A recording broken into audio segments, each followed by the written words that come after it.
Dice, perdón, el 16:15, entonces inmolará el chivo del pueblo para ofrenda por el pecado, traerá su sangre detrás de la cortina y hará con su sangre como habrá hecho con la sangre del toro. La rociará sobre la cubierta y al frente de la cubierta. Fíjese, ahora es cuando es sacrificado el macho cabrío, el chivo, a favor del pueblo, que había sido señalado para el Eterno por medio del sorteo. La sangre era recibida en un recipiente y luego llevada detrás del velo, o sea, el lugar santísimo, y era rociada de la misma manera como la sangre del novillo personal o del toro, una vez hacia arriba y 7 veces hacia abajo, símbolo de perfección. Luego el sacerdote sale hacia atrás del lugar santo. Dice el 16:16, así purificará el santuario de las inmundicias y transgresiones de los israelitas por todos sus pecados, dice. Y dice, y hará lo mismo con la carpa de reunión que mora con ellos, o sea, o del tabernáculo que mora con ellos. ¿Por qué hacían esto? Porque tenían que purificar aún hasta el lugar de la carpa donde estaba el tabernáculo, porque había contaminación. El pueblo siempre estaba impuro. Recordemos algo, hermano, que aquí el puro, el santo, el que es perfecto en todo es Yahshua HaMashiach, que es representado en todos los lugares del tabernáculo, pero que está rodeado de impureza, de 12 tribus que estaban impuras y que tenían que purificarse. Todo el tabernáculo habla de Yahshua. Lo encontramos en la tapa del propiciatorio, siendo el mismo el propiciatorio, la sangre que caía sobre la tapa del propiciatorio era el mismo. El sacerdote aún también representaba a Yahshua. Bueno, continuamos. Dice el 16:18, saldrá al altar que está delante de Yahweh y lo purificará. Tomará un poco de la sangre del toro y del chivo y la aplicará a los 4 cuernos del altar. Recuerden que cuando vimos el tabernáculo, vimos que tenía en sus 4 extremidades como forma de cuernos. Allí se aplicaba la sangre también. Como el sumo sacerdote estaba solo, analicemos esta analogía, ¿no? De que así como el sacerdote estaba solo cuando entraba al lugar santísimo, de esa misma manera Yahshua entró solo al sacrificio cuando fue llevado al madero. De hecho, todos sus discípulos, todos sus apóstoles, todos se fueron y él quedó solo. ¿Por qué? Porque él tenía que pagar solo el precio. Hay momentos donde tú vas a quedar solo. Hay momentos donde solo vas a estar tú y el Eterno.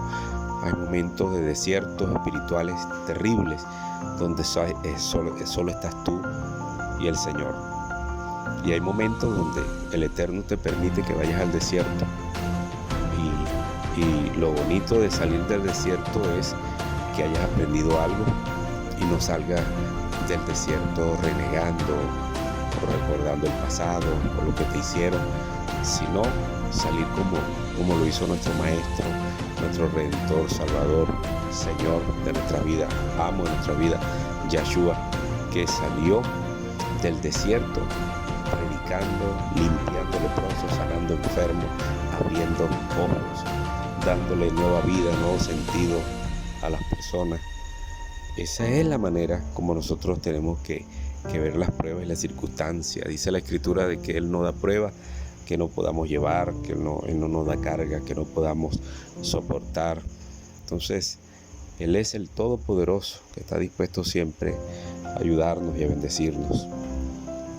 Entonces, el 16:18 dice, saldrá al altar que está delante de Yahweh y lo purificará y tomará un poco de la sangre del toro del chivo y la aplicará a los 4 cuernos del altar.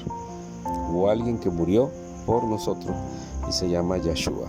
Aleluya. Dice el 16-19: y el resto de la sangre la rociará sobre él mismo con su dedo 7 veces.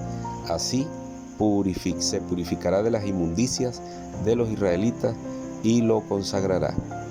Fíjese, el sumo sacerdote limpiaba una zona encima del altar y esparcía la sangre 7 veces sobre dicha zona.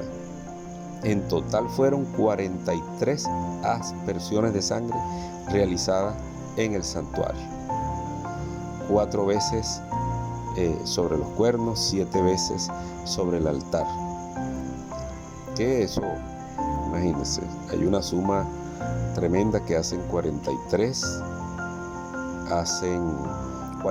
aspersiones por todo. La sangre que sobraba era vertida al pie del altar del atrio.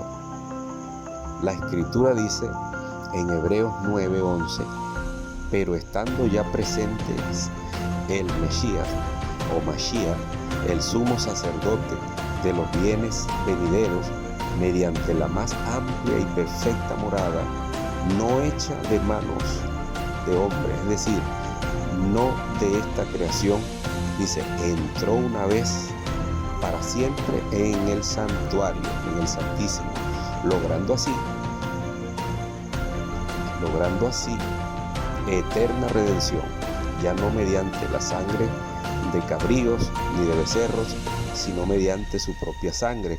Porque si la sangre de los cabríos y de los toros y la ceniza de la novilla rociada sobre los contaminados los santificaban, concediéndoles una purificación externa, cuanto más la sangre del Mesías, quien a través del Espíritu Eterno, se ofreció a sí mismo sin mancha a Elohim, limpiará nuestras conciencias de las obras muertas para servir al Elohim vivo. ¿Qué dice la Escritura? Hebreos 9:24: porque el Mesías no entró en un lugar santísimo hecho de manos, figura del verdadero, sino en el cielo mismo, para presentarse ahora delante de Elohim a nuestro favor. Tenemos a alguien que aboga nuestra causa. ¿Y quién es? Yeshua Mashiach, aquel que derramó su sangre en el madero por nuestras vidas. Por eso digo, no pudo haber sido una sangre cualquiera, tuvo que haber sido la sangre del mismo Señor que fue derramada por nuestras rebeliones, por nuestros pecados, como dice Isaías 53. Dice Hebreos 10:19: así que, hermanos, siendo que tenemos plena confianza para entrar al Santísimo, al lugar santísimo, por la sangre de Yeshua o Yahoshua, mediante el camino nuevo y vivo que Él nos abrió a través del velo, es decir, de su cuerpo. El velo es la representación, o el cuerpo es la representación del velo entre el lugar santo, mis hermanos, y el lugar santísimo. Todo lo que estaba expresado en el tabernáculo estaba hablando en todo momento de Yeshua, de su sacrificio y de las 2 casas, casa del norte y casa del sur, y la restauración de las 2 casas en el propiciatorio, con aquellos 2 querubines que miraban hacia la tapa del propiciatorio, uno para la casa de Israel y el otro para la casa de Judá. Entonces el Eterno abrió el camino para que nuevamente las 2 casas se reencontraran en un futuro no muy lejano. Encontramos en el 16:21: Aarón pondrá sus 2 manos sobre la cabeza del chivo vivo y confesará sobre él todas las maldades y transgresiones de los israelitas por todos sus pecados, poniéndolo sobre la cabeza del chivo, y lo enviará al desierto mediante un hombre designado. Fíjese, este era el otro cabrío o chivo que quedaba vivo y era mandado vivo al desierto. fíjese que ahí vemos una expresión de humillación, de humildad, que el sacerdote llegaba y confesaba los pecados colocando la mano sobre la cabeza del animal inocente. Yahshua, dice la Escritura, que fue tentado en todo, mas no pecó. No hubo faltas en él. Él no se comprometió con el sistema humano.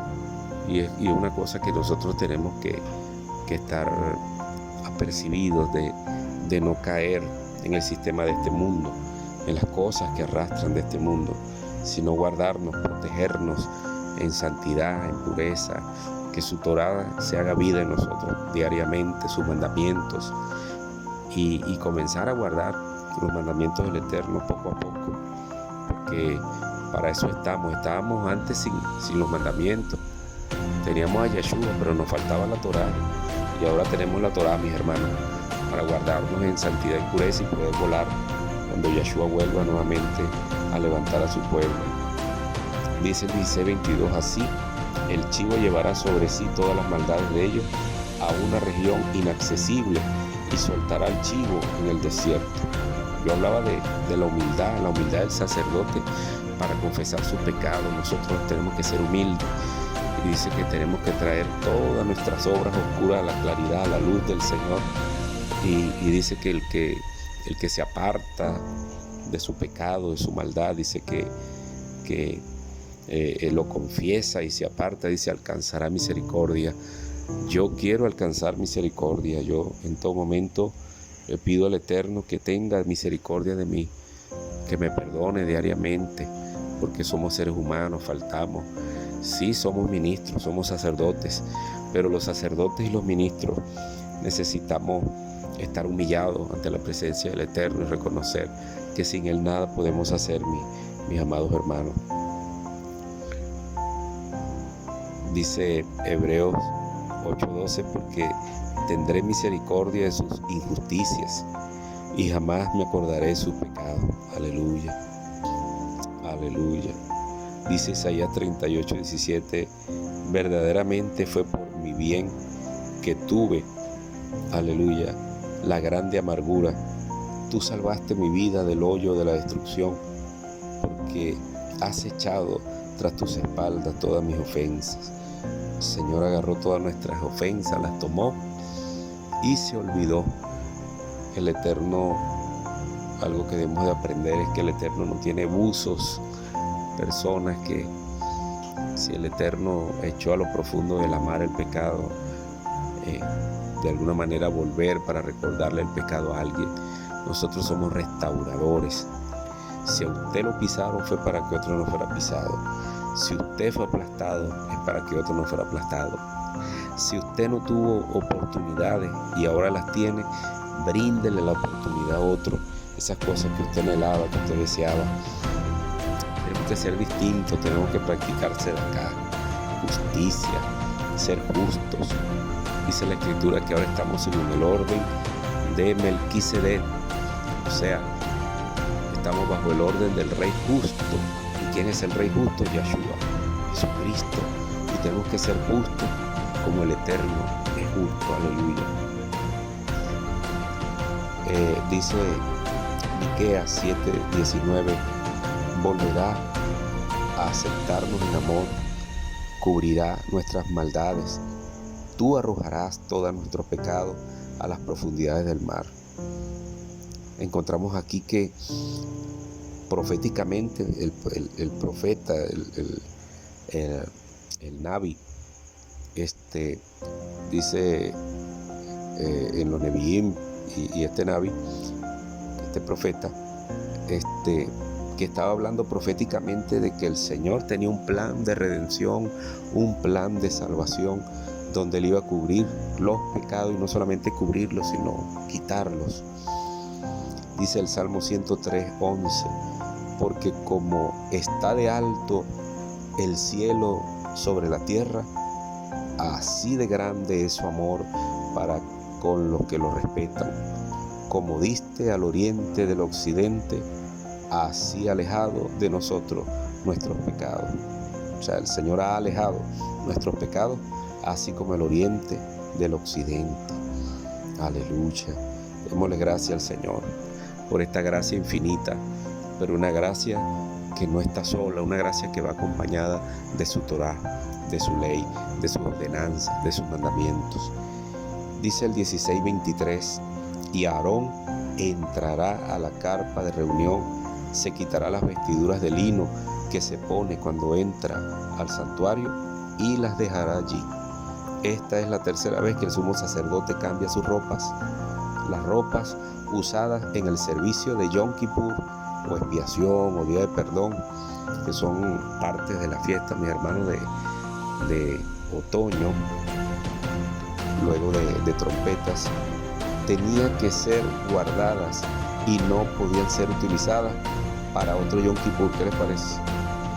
Usted tiene que entender que hay distintos tipos de unciones y que hay un aceite que tiene que ser renovado en nuestra vida. No podemos continuar con un aceite viejo, con un aceite usado, con un aceite que ya no huele, que ya ha perdido su aroma. Si sentimos que el aroma se está perdiendo, si sentimos que las rodillas se están oxidando, hay que correr a los pies del Mesías, correr lo más rápido que podamos. Aleluya.